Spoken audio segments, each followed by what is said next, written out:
얼마 전에 저 튀르키예 또 시리아 지역에 엄청난 지진이 나서 많은 분들이 고통을 겪고 있습니다. 이렇게 그 영상을 보니까 큰 이 아파트가 그냥 순식간에 폭삭 내려앉는 그런 영상들 아마 여러분 많이 보셨을 겁니다. 그 안에 많은 분들이 갇혀서 돌아가시고 또 부상을 당하고 엄청난 고통을 겪은 이야기를 여러분 들었을 겁니다. 그런데 제가 한번 그 어느 신문에 보니까 이 엄청난 지진의 여파 속에서도 전혀 건물이 무너지지 않은 한 도시가 있더라고요. 튀르키예에 있는 남동부의 하타이주라는 곳에 있는 에르진이라는 도시에는 단 한 채의 건물도 무너지지 않고 단 한 명의 사망자도 나오지 않은 아주 특별한 도시가 있었습니다. 그 비결이 뭔가 봤더니 이 도시의 시장인 엘마솔루라는 아주 깐깐한 시장이 있었는데 건축 허가를 내줄 때 불법 건축물 뭐 제대로 철근이 안 들어가고 불량하게 한 거는 절대 허가를 안 내줬다는 거예요. 그래서 자기 친척 중에서도 잘못된 거 벌금 내고 다 이거 헐고 이러면서 아니 나한테 이럴 수 있냐 하는데 그 원망을 다 들으면서도 끝까지 원칙을 지켜서 건축 허가 깐깐하게 철저하게 했는데 그 도시에는 단 한 채의 건물도 무너지지 않았다는 거예요. 평소에는 표시가 안 납니다. 엉터리로 지은 건물이나 잘 지은 건물이나 그냥 멀쩡하게 잘 서 있는 것처럼 보입니다. 그런데 위기가 한번 찾아오면 제대로 기초가 서 있지 않은 건물은 한순간에 다 와르르 다 무너지고 마는 겁니다. 저는 우리 신앙도 마찬가지라고 생각해요. 신앙의 기초가 제대로 서 있지 않으면 작은 위기에도 순식간에 무너지게 되어 있습니다. 한 통계에 보니까 우리나라의 기독교 인구 중에 10%가 이단이라고 해요. 그러니까 어마어마한 숫자예요. 최근에 넷플릭스에서 우리 한국의 대표적인 이단들을 소개하는 지금 그런 영상이 지금 이제 막 나오기 시작했는데요. 지금은 JMS라고 하는 아주 끔찍한 이단에 대해서 이야기를 합니다. 그런데 그 JMS가 제가 대학 다닐 때쯤 엄청나게 많은 젊은이들이 모여든 그런 곳이었어요. 그들의 그 논리는 사실은 좀 허약합니다. 그런데 많은 학생들이 거기 넘어가는 거예요. 주로 이런 겁니다. 태양아 멈추어라 라고 하는 여호수아의 그 이야기가 여호수아서에 나오잖아요. 근데 학생한테 물어보는 거예요. 야, 지구가 도냐 태양이 도냐? 지구가 돌지. 그럼 태양이 멈추는 거냐 지구가 멈추는 거냐? 지구가 멈추는 거지. 그럼 태양아 멈추어라 해야 되냐 지구야 멈춰야 되나? 지구야 멈춰라 그게 맞겠네. 근데 여호수아는 왜 태양이 멈춰라 했지? 그때는 태양이 도는 줄 알았거든. 그런데 지금 이렇게 과학이 발달한 이런 시대에 지금 그 여호수아 시대에 몰랐던 그 무식한 사람들이 하는 것처럼 태양아 멈춰라 하면 되겠니? 지구야 멈춰라 해야 되지. 맞네? 그럼 이제 1단계 이제 통과한 거예요. 이렇게 해서 20단계까지 통과하면 JMS가 지저스 모닝스타 메시아가 되는 거예요. 누가 잘 넘어갈까요? 이과 애들이 잘 넘어가요. 이과 애들. 문과 애들은 잘 안 넘어가요. 아니 그럼 해 떴다 그러지 뭐 지구 한 바퀴 돌았다 그러냐? 다 그냥 우리 문학적으로 다 이게 통하는 말인데 뭐 그걸 가지고 뭐 절대 안 넘어가. 공대, 의대, 간호학과 이런 애들이 잘 넘어가요. 근데 왜 이렇게 잘 넘어가냐? 기초가 부실해서 그래요. 기초가 부실해서. 그래서 조금만 누가 헷갈리게 하면 넘어가는 거예요. 그때 JMS 보면 막 이렇게 학생들이 인기 좋았던 이유가 노가바라는 걸 많이 하더라고요. 노가바. 여러분 노가바가 뭔지 아세요? 노래 가사 바꿔 부르기.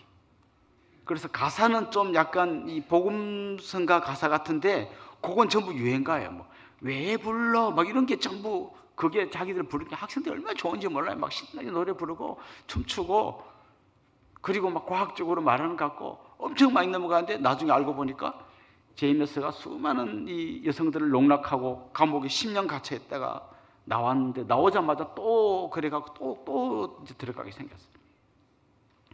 허약한 기초는 이단에게 순식간에 무너지게 되어 있습니다. 최근에 우리가 코로나를 겪으면서 많은 이 믿음이 약한 사람들이 많이 이렇게 바깥으로 밀려나가고 떨어져 나가는 걸 보게 됩니다. 우리 어제 말씀에도 나눴습니다마는 돌밭, 혹은 가시밭에 떨어진 씨앗이 제대로 열매 맺지 못한다 그랬잖아요. 작은 유혹에도 흔들리고 재물의 유혹에 흔들리고 환난과 핍박에 흔들리고, 왜 흔들립니까? 기초가 튼튼하지 못하기 때문입니다. 이제 우리가 올 한 해 표로 다시 세움이라는 표를 세웠는데, 다시 세우려면 이 부실한 건물들 허물어버리고 이제 기초부터 튼튼히 해서 다시 세워야 합니다. 그래서 이번 특별 새벽 기도의 이 주제는 베이직, 다시 기본으로입니다. 기본으로 다시 돌아가서 기초를 튼튼히 세워가자. 이게 이제 이번 특세의 중요한 주제입니다. 그래서 여러분 최근에 우리 교회에서 많이 이제 판매했는데요. 복음 기초반이라는 이 책에 보면 10과가 나옵니다.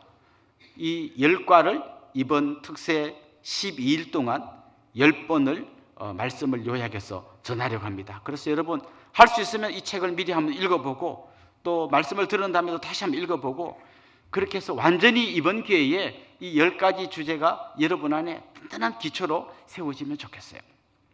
사실 그 내용은 어려운 게 하나도 없고 여러분 다 아는 내용들입니다. 근데 문제는 뭔가 하면 이게 잘 정리되어 있지 않습니다. 구슬을 딱 꿰어야 되는데 말하면 다 알겠는데 누구한테 당신이 한번 얘기해보라 하면 잘 정리가 되지 않는 그런 경우가 많은데, 이번에 한번 여러분 이걸 잘 꿰어서 기초를 튼튼히 해서 어떤 환난과 핍박이나 유혹이나 이단의 공격에도 흔들리지 않고 든든히 서는 그런 분들이 될 수 있기를 간절히 소망합니다. 오늘은 첫 번째 주제인데요. 하나님은 어떤 분이신가? 라고 하는 주제에 대해서 말씀을 나누려고 합니다. 하나님은 어떤 분이신가? 이런 얘기를 하려면요, 첫 번째 우리 이 성도들 말고 보통 사람들하고 이 이야기를 하려면 첫 번째 해야 될 이야기가 뭔가 하면 하나님이 있나 없나 이 이야기부터 해야 됩니다. 자, 여기 있는 우리들은 대부분 하나님이 있다고 믿습니다.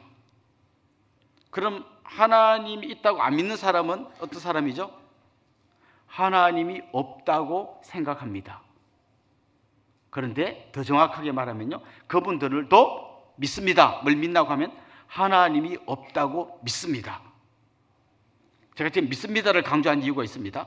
하나님이 있다는 거 생각하려면 그걸 믿어야 믿을 수 있잖아요. 하나님이 없다고 생각하려면 그것도 믿어야 돼요. 왜요? 하나님이 없다는 걸 증명할 길이 없어요. 여러분 있다 없다 증명하는 것 중에요, 어느 게 더 어려운지 아세요? 없다를 증명하는 게 훨씬 더 어렵습니다. 여기 우리 남양천부터 시작해서 이 우리 남양 일대를 샅샅이 뒤져보면 그 이 안에 금반지 하나가 있을 거다. 이거 증명하려면 어떻게 하면 돼요?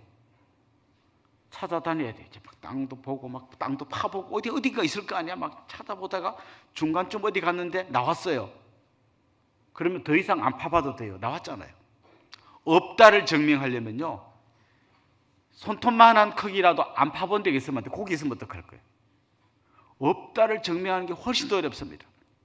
그런데 여러분 이 광대한 우주 가운데 하나님이 없다라고 말하려면 이 우주 한 요만큼이라도 안 가보고는 그런 말을 쉽게 하면 안 돼요.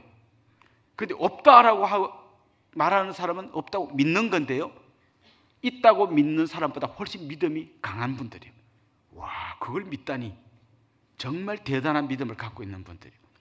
그러니까 하나님이 있다고 생각하는 거나 없다고 생각하는 이거는 믿어야 되는 거지, 이걸 증명할 방법은 굉장히 찾기가 어렵습니다. 그러나 전통적으로 하나님이 있다고 증명하는 대표적인 증명의 방법이 뭔가 하면 모든 어떤 기계라든지 물건은 만든 자가 있다는 거예요. 여러분 핸드폰 좋은 거 많이 쓰실 텐데요, 그거 어디서 나왔죠?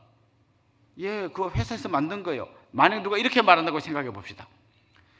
저 바다 속에는 철분이 있는데 그 철 Fe하고 마그네슘 Mg하고 막 이런 게 딱 있다가 막 한 2억 3천만 년쯤 그 바다 속에 있다 보니까 철이 이렇게 모이고 마그네슘이 모이고 요게 합금이 되고 이렇게 됐는데, 그러다가 막 바닷물이 치고 하니까 그 안에서 뭔가 막 회로가 막 생겨나고, 그러더니 이게 점점 발전해 가는데 어느 날 번개가 빠바방 치고 나니 갑자기 핸드폰이 됐다. 거의 미친 사람 정도의 수준이에요. 그런데 이런 단순한 제품 하나도 만든 사람 없이 생겼다고 말하는 것은 정말 대단한 얘기잖아요. 정말 거의 미친 사람 얘기처럼 들리는데, 이 광대한 우주가 한치의 오차도 없이 움직이고 있어요. 내일 제부도 물길이 몇 시 몇 분에 열리고 몇 시 몇 분에 닫히는지요, 인터넷 찾아보면 정확하게는 내일 거만 나오는 게 아니라 5년 후 10년 후도 정확하게 나와요. 에이, 그때 가봐야 알지. 그때 물이 열릴지 안 열릴지 어떻게 알아. 한치의 오차도 없이 그날 열리게 되어 있어요. 이 광대한 우주에 막 태양과 지구와 수많은 별들이 막 운행하고 있는데 어떻게 한 번도 접촉사고가 난 적이 없죠. 막 이거는 이렇게 막 타원형으로 돌고 어떤 별은 막 동그랗게 돌고 막 요렇게 돌고 저렇게 도는 게 막 거대하게 움직이는데 단 한치의 오차도 없이 움직여요. 근데 이 우주가 어떻게 생겨났죠? 저절로 생겨났다. 대단한 믿음인 거죠. 그러나 오늘 우리가 읽은 이 성경 창세기 1장 1절은 아주 간단하게 이야기합니다. 태초에 하나님이 천지를 창조하시니라. 어떤 사람이든지 나 성경이라는 책을 한번 읽어봐야겠다, 딱 피면 첫 번째 나오는 문장이 이거예요. 태초에 하나님이 천지를 창조하시니라. 저는 이 창세기 1장 1절을 성경으로 들어가는 대문이라고 말하고 싶어요. 이 대문을 안 열고는 절대 성경에 못 들어가. 나는 하나님 천지를 창조하고 죽어도 못 믿겠다. 그분은 성경을 읽을 때 안 읽혀요. 중간중간에 계속 걸려요. 왜? 하나님이 천지를 창조한 것을 인정하지 않으면 이 성경 안에 나오는 수많은 기적들에 대해서 절대 이야기할 수 없기 때문이에요. 자, 그러면 신이 있냐 없냐, 하나님이 있냐 없냐 할 때 있다고 믿는 사람이 있고 없다고 믿는 사람이 있어요. 그중에 또 어떤 분은 나는 있다고도 안 하고 없다고도 안 하고 잘 모르겠다, 이런 거를 불가지론이라고 그럽니다. 유신론이 있고 무신론이 있고 중간에 불가지론, 난 있는지 없는지 모르겠다는 사람이 있어요. 그런데 넓은 의미에서 불가지론도 무신론이나 마찬가지예요. 어떤 형제가 자매에게 청혼을 하잖아요. 저랑 결혼해 주시겠습니까? 대답이 몇 가지가 있을까요? 예, 아니요, 사실 두 가지예요. 근데 저는 잘 모르겠어요, 이런 분이 있을 수 있잖아요. 근데 잘 모르는 게 잠깐이면 괜찮아. 근데 20년째 잘 모르겠대. 그건 안 하겠다는, 결혼 안 하겠다는 거예요. 마찬가지로 하나님 있는지 없는지 모르겠다, 내가 이번 특세를 해보고 답을 할게요, 이런 거는 괜찮은데 30년 동안 모르겠다, 이건 그냥 없다고 믿는 거나 마찬가지예요. 자, 그럼 하나님이 있다고 믿어요. 그 다음 질문이 있어요. 그럼 하나님 어떤 분인가? 당신이 믿는 하나님 어떤 분인가? 여러분, 우리가 선글라스를 딱 끼고 세상을 보면 선글라스 색깔대로 세상이 보입니다. 빨간 걸 끼고 보면 빨갛게 보이고 파란 걸 끼고 보면 파랗게 보입니다. 많은 사람들이 하나님에 대한 편견의 안경을 끼고 있어요. 뭐 안 믿는 사람 말할 것도 없고 하나님이 있다고 믿는 우리들에게도 같이 이야기해 보면 편견이 있습니다. 자, 한번 보십시오. 이런 얘기 들어보셨습니까? 하나님 진짜 무서운 분이에요. 이번에 11조 떼먹었더니 정확하게 떼먹은 만큼 날아갔어요. 경찰한테 딱지 끊어가지고 이번에 딱 5만 원 떼먹었는데 희한하게 딱 걸려서 5만 원 날아갔대.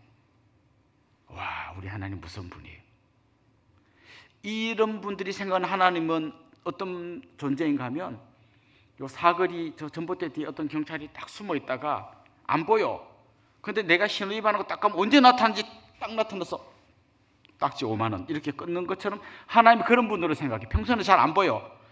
그러다 내가 진짜 어쩌다가 주일 한번 땡가 먹고 우리 애들하고 놀이공원 간데 어떻게 정확하게 알고 딱 거기서 타이어가 펑크 나가지고 가다 말고 돌아오게만. 이야, 하나님 대단하다. 마치 하나님은 숨어 있다가 갑자기 탁 튀어나와서 잘못할 때 딱 하는 이런 무서운 분으로 생각하는 분이 있어요. 여러분, 만약 하나님이 그렇게 우리를 했다면요, 오늘 여기 앉아 있을 수가 없어요. 대부분 다 돌아가셨고, 이 중에 아주 경건한 분이 여기 응급실에서 전부 다 붕대 감고 매달려 있어야 돼요. 우리 나쁜 생각 조금 하자마자 갑자기 막 내가 뭐 보면 안 되는 거 봤더니 막 눈이 한쪽이 막 멀어버리고 가면 안 될 것 같더니 다리 부러지고 이러면 다 죽었지. 누가 살아있겠어요? 그러니까 이게 굉장히 편견이라는 거예요. 또 어떤 사람이 하나님 하면 자기가 옛날에 믿던 그 종교의 그 신령님 자리에 하나님을 딱 앉히는 분이 있어요. 그냥 그런 분들은 교회에 와서도 이렇게 우리 안내하는 분들이 안녕하세요 하면 네 반갑습니다 이렇게 하는 분들, 손만 여기 안 바뀐 게 아니라 신에 대한 개념도 안 바뀐 거예요. 그래서 하나님 하면 마치 막 이렇게 수염이 난 산신령님 같은 분이 그냥 탁 지팡이 짚고 있는 이런 하나님을 연상해요. 하나님 그렇게 할아버지, 힘없는 할아버지가 아니에요.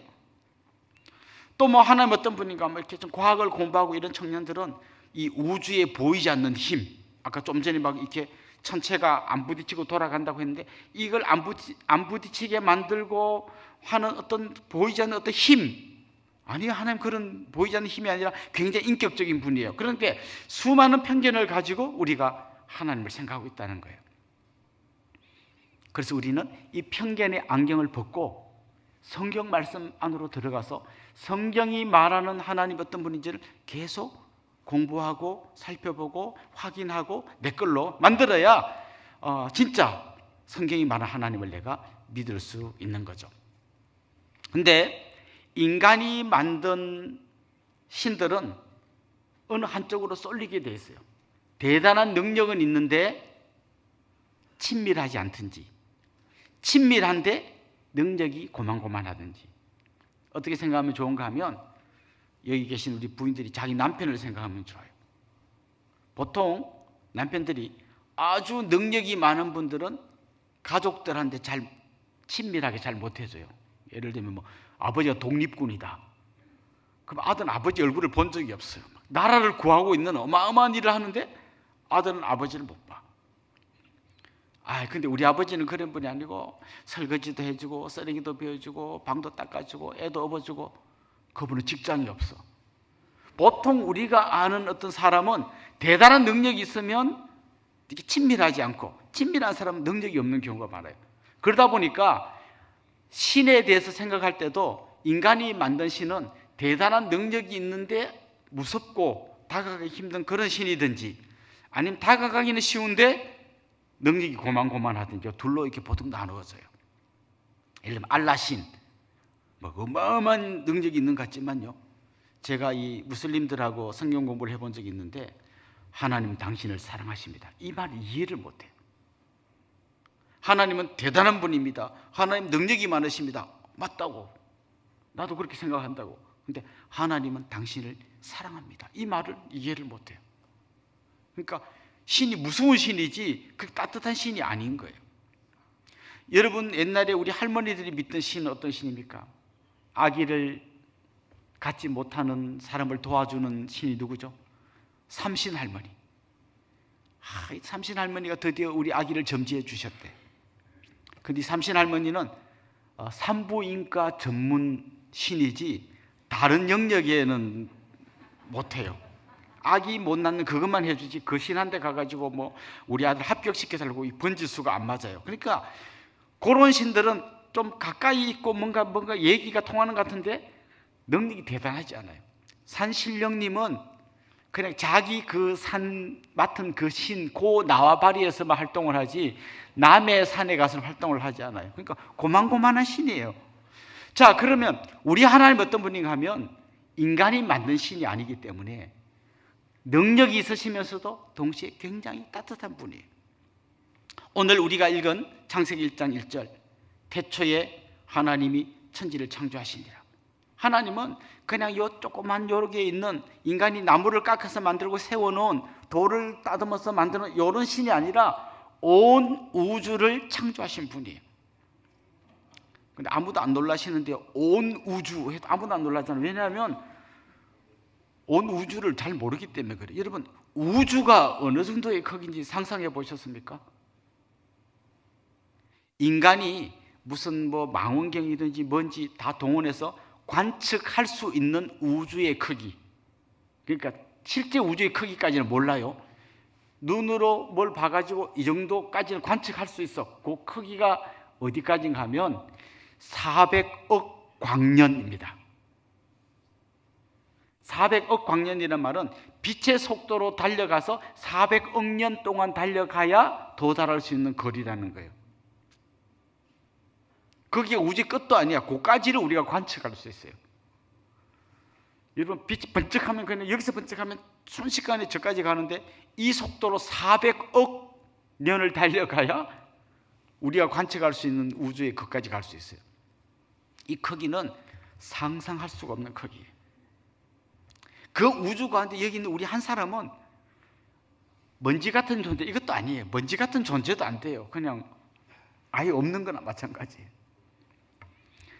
이 우주 속에 있는 별들이 많이 있는데 그 중에서 지금까지 인간이 발견한 별 중에 제일 큰 별, 스티븐슨 2-18이라고 하는 별이 인간이 지금까지 관측한 별 중에 제일 큰 별인데요, 이 별의 크기가 태양 반지름의 2150배라고 해요. 태양도 어마어마하게 큰데 그 반지름이 2150배만큼 큰 거예요. 그걸 부피로 환산하면 태양보다 100억 배 더 큰 거예요. 그럼 지구보다는, 여러분 들어도 잘 감이 안 올 거예요. 지구보다는 1경 2000조 배 더 큽니다. 경이란 단어 써본 적도 없는 단어예요. 1경 2000조 배. 지구도 엄청나게, 여러분 우리 안 가본 나라가 얼마나 많아요. 여기 남미나 남아공 가려면 한 이틀 가야 되는데요, 비행기 타고. 이 지구도 어마어마하게 큰데 이 지구에 1경 2000조 배가 더 큰 별이 있어요. 그러니까 이렇게 엄청난 별들이 그냥 400억 광년 그 너무 어디까지인지도 모르게 어마어마하게 많은 이 우주 속에 수많은 수억 개인지 수십억 개인지도 모를 은하계들이 있어요. 우리가 속한 은하계를 우리 은하계라고 부릅니다. 그러니까 우리 은하계만 해도 그냥 우리 인간의 상상으로 크기가 짐작이 안 될 만한 어마어마한 크기예요. 우리 옆에 은하계가 만화의 영화에 나오는 안드로메다 은하계예요. 그 옆집은 만화에 나오지 지금 우리 은하계도 우리는 다 몰라요. 우리 은하계, 이 어마어마한 우리 은하계 안에 태양계가 있어요. 수성, 금성, 지구, 화성, 목성, 천왕성,冥왕성 있는 태양계가 있어요. 태양계 안에 지구가 있어요. 지구 안에 대한민국이 있고 대한민국 안에 화성이 있고 화성 안에 NY 남양이 있고 요 안에 우리 집 있고 우리 집 안에 큰 방에 내가 앉아 있어요. 우리 집 밖에 화성이 있고 남양이 있고 남양 밖에 화성이 있고 화성 밖에 대한민국 있고 대한민국 밖에 지구가 있고 지구 밖에 태양계가 있고 태양계 밖에 우리 은하계가 있고 우리 은하계 밖에 우주가 있어요. 이 우주의 크기 상상을 초월해. 이걸 하나님 만들었다는 거예요. 그러니까 우리 하나님은 그냥 고만고만한 산신령 할아버지가 아니라 이 광대한 우주를 만드신 분이라는 거예요. 만들기만 한 게 아니라 지금도 한치의 오차도 없이 운행하고 있습니다. 계몽주의가 한참이던 저 유럽에서 이신론이라고 하는 이 이론이 나왔는데, 이신론이 뭔가 하면 하나님이 천지를 만든 것까지는 인정을 해요. 그런데 이 하나님이 지금 이 천지를 다스리거나 운행하고 있지는 않고, 마치 우리가 시계, 옛날 그 시계 중에 태엽 시계 있잖아요. 이렇게 감아놓으면 알아서 돌아가잖아요. 그것처럼 이 우주를 하나님이 만들어 놓고 알아서 돌아가게 놔뒀다는 거예요. 전혀 이 우주에 대해서 간섭을 안 하신다고 한 게 이신론이에요. 전형적인 하나님에 대한 편견이죠. 하나님 그런 분이 아니에요. 하나님은 지금도 이 우주를 다스리고 계신 분이에요. 우리 시편 97편 1절에서 6절까지 한번 같이 읽어보겠습니다. 같이 읽읍시다. 여호와께서 다스리시나니 땅은 즐거워하며 허다한 섬은 기뻐할지어다. 구름과 흑암이 그를 둘렀고 의와 공평이 그의 보좌의 기초로다. 물이 그의 앞에서 나와 사방의 대적들을 불사르시는도다. 그의 번개가 세계를 비추니 땅이 보고 떨었도다. 산들이 여호와의 앞 곧 온 땅의 주 앞에서 밀랍같이 녹았도다. 하늘이 그의 의를 선포하니 모든 백성이 그의 영광을 보았도다. 여기 보십시오. 하나님이 다스리고 있다는 거예요.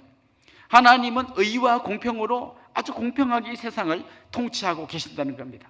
하나님의 그 놀라운 그 다스림, 하나님의 그 엄청난 권위 앞에서 온 땅이 떨고 있다는 거죠. 산들이 어느 순간 밀랍같이, 우리 촛농같이 다 녹아버리는, 그냥 하나님 한번 눈을 길을 주면 그냥 그 어마어마한 산들이 촛농같이 녹아버리는 그 크고 광대하신 하나님을 이 시편 97편이 시로 노래하고 있습니다. 그 하나님은 지금도 온 우주를 창조하셨을 뿐만 아니라 다스리고 계십니다. 그런데 하나님이 창조하신 이 광대한 우주 가운데서 가장 하나님이 심혈을 기울여서 창조한 존재가 있는데 그게 바로 인간들이에요. 바로 우리들입니다. 그러니까 이 어마어마한 우주를 창조할 만한 능력을 가진 분이 나 한 명을 만드신 거예요. 그러니까 우리는 보통 사람이 아니에요. 여러분, 어떤 미술품의 가치는요, 누가 그 그림을 그렸는가, 누가 그 작품을 만들었는가에서 결정납니다.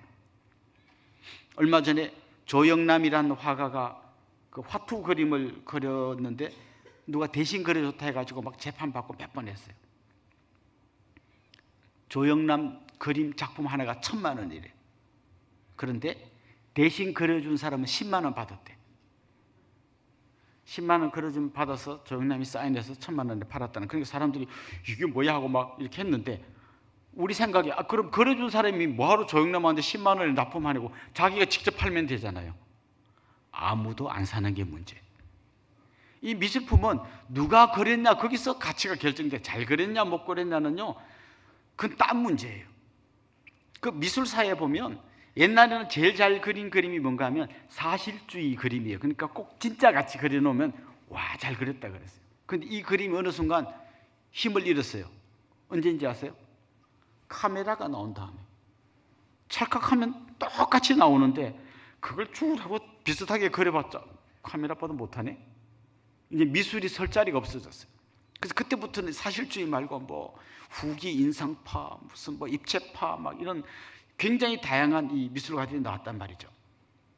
그렇게 본다면 여러분, 그 피카소의 작품 중에 황소머리라는 작품 혹시 보셨나요? 사진 같은 거? 간단합니다. 자전거 안장 있잖아요. 자전거 안장을 삼각형을 가운데 딱 놓고 핸들 2개를 이렇게 딱 붙여놨어요. 자전거 안장에 핸들 붙이고 작품 이름 황소머리. 이거 수십억짜리 작품입니다. 돈 벌고 싶으면 집에 가서 자전거 뜯어가지고 안장에다 이렇게 해보세요. 쓰레기통에 바로 버릴 거예요. 근데 그걸 만약에 왜 이래, 이거 피카소가 만든 게 증명만 되면 그거 수십억짜리예요. 문제는 증명을 못하기 때문에 쓰레기통에 가야 된다는 거죠. 누가 만들었느냐에 따라서 작품의 가치가 달라지는 거예요. 여러분은 이 온 우주를 설계하고 창조하고 다스리시는 그분이 직접 만든 분이에요. 그러니까 우리는 보통 존재가 아니에요. 나는 이렇게 못생기게 만들었는데, 여러분, 못생겼다 이런 거는 미술을 모르는 사람은 피카소의 작품을 보고 못생겼다 그래요. 그냥 사진처럼 한 거를 좋은 그림이라 그래요. 그냥 이 미술을 보는 눈이 열린 사람은 와, 피카소가 만든 대단한 작품이라고 보는 거예요. 못생겼다, 누구 보고 못생겼다, 잘생겼다 이런 말하는 사람은 굉장히 수준이 낮은 사람이에요. 그 사람은 이제 사진 찍어놓은 그림 보고 잘 그렸다고 하는 굉장히 수준 낮은 사람들이에요. 그 성형외과 의사가 만든 작품을 보고 감동하는 사람은 볼 줄 모르는 사람이에요. 하나님이 만든 이 독특하고 누구도 흉내낼 수 없는 요 눈과 요 크기와 요걸 만든 이걸 볼 줄 아는 사람이 진짜예요. 저는 먼저 여러분이 그런 눈으로 자기를 보면 좋겠어요. 그래서 그거를 보고, 이야, 하나님이 정말 어쩜 이렇게 잘 만드셨냐, 매일 한 번씩 감동할 수 있으면 좋겠어요. 옆에 분에게 한번 그렇게 말씀해 주십시오. 당신은 하나님의 위대한 작품입니다. 그렇습니다. 하나님은 온 천지를 만드시고 통치하실 뿐만 아니라 나를 만드시고 내 삶 한가운데로 들어오셔서 내 인생을 이끌고 가시는 분이십니다. 하나님은 크고 광대하신 분인 동시에 너무나 따뜻하고 또 너무나 친절하신 분으로 나를 안아주시는 분입니다. 우리 시편 139편 1절부터 6절까지 한번 읽어보겠습니다. 같이 읽읍시다. 여호와여, 주께서 나를 살펴보셨으므로 나를 아시나이다. 주께서 내가 안고 일어섬을 아시고 멀리서도 나의 생각을 밝히 아시오며 나의 모든 길과 내가 눕는 것을 살펴보셨으므로 나의 모든 행위를 익히 아시오니 여호와여, 내 혀의 말을 알지 못하시는 것이 하나도 없으시니이다. 주께서 내 앞뒤를 둘러싸시고 내게 안수하셨나이다. 이 지식이 내게 너무 기이하니 높아서 내가 능히 미치지 못하나이다. 여러분, 여기서 제일 많이 나오는 단어가 뭔지 아세요? 알다라는 말이에요. 알다. 제일 많이 나오는 동사가 알다예요. 하나님이 나를 아십니다. 나의 어떤 것을 아시죠? 나의 모든 것을 아십니다. 하나님은 내가 어디서 앉고 어디서 일어섰는지 알고 계십니다. 하나님은 내가 어떤 길로 걸어가고 있는지 알고 계십니다. 하나님은 내가 무슨 생각을 하는지, 내가 어떤 말을 하는지 다 알고 계십니다. 하나님은 어젯밤에 여러분이 왜 힘들어하고 잠 못 주무셨는지 알고 계십니다. 하나님 오늘 이 아침에 여러분이 왜 기도하면서 눈물을 흘리시는지 알고 계십니다. 그냥 아는 정도가 아니라 오셔서 내 등을 두드리시며 얼마나 힘드냐 나를 안아주시는 그런 분이십니다. 방금 읽은 시편 139편 그 뒤에 나오는 7절에서 10절 말씀을 한번 읽어보겠습니다. 같이 읽읍시다. 내가 주의 영을 떠나 어디로 가며 주의 앞에서 어디로 피하리이까? 내가 하늘에 올라갈지라도 거기 계시며 서울에 내 자리를 펼지라도 거기 계시니이다. 내가 새벽 날개를 치며 바다 끝에 가서 거주할지라도 거기서도 주의 손이 나를 인도하시며 주의 오른손이 나를 붙드시리이다. 여기에 방금 읽은 이 말씀을 요약하면 내가 어디로 가든지 거기 계시는 하나님이에요. 내가 하늘에 올라갈지라도 아니면 수월 저 죽음의 자리에 내려갈지라도 하나님 거기 계십니다. 내가 인생에 성공해가지고 막 날아가는 것 같은 그때도 하나님 내 곁에 계십니다. 정말 모든 거 실패하고 죽고 싶은 그 자리에 내려가 있을 때도 하나님 거기 계십니다. 뭐하고 계십니까? 주의 오른손으로 나를 붙들고 계십니다. 그렇습니다. 하나님은 온 우주를 창조하시고 통치하시기 때문에 너무 바쁘시고 큰일 하시느라고 우리 한 사람을 못 돌아보시는 그런 분이 아닙니다. 하나님 그렇게 크고 광대하신 분이지만 동시에 우리 한 사람 한 사람을 돌아보면서 내 눈물을 닦아주시고 내 눈물의 기도에 귀 기울여 주시고 나를 안아주십니다. 그리고 조용히 다가와 내 귀에 다가와 말씀해 주십니다. 사랑한다 아들아, 사랑한다 내 딸아, 말씀해 주시는 분입니다. 그 하나님께서 우리를 사랑하시는 그 사랑의 정점에 예수 그리스도가 계십니다. 자기 아들을 보내주셔서 십자가를 지게 하시고 희생시키시고 대신 우리를 아들이라고 불러주시고 딸이라고 불러주신 그 하나님의 그 사랑이 오늘의 아침에 여러분에게 가슴에 확 와닿을 수 있기를 소망합니다. 그리고 여러분도 진실하게 그 하나님께 고백하기를 원합니다. 하나님, 아버지 사랑합니다. 말씀을 정리하겠습니다. 하나님은 온 세상을 창조하고 다스리시는 분이십니다. 하나님은 크고 광대하신 분이십니다. 동시에 하나님은 따뜻한 손길을 펼치면서 우리 곁에 오시는 분이십니다. 그 하나님 우리를 향하여 말씀하십니다. 사랑한다 아들아, 내 딸아, 너는 내 것이다 말씀합니다. 바울은 이렇게 말했습니다. 그 하나님의 사랑을 계속 더 알아가야 된다. 그 사랑의 너비와 길이와 높이와 깊이가 어떠한지 매일매일 알아가야 된다. 그래서 여러분 하나님을 안다라고 하는 여러분의 그 아는 그 지식에 머물러 있지 말고 더 깊이 더 넓게 계속 알아가면 좋겠고, 그게 머리로만 알아가는 게 아니라 가슴으로 느끼고 그 하나님을 경험하는 그런 복된 삶을 사시는 여러분들이 되시기를 주님의 이름으로 축원합니다.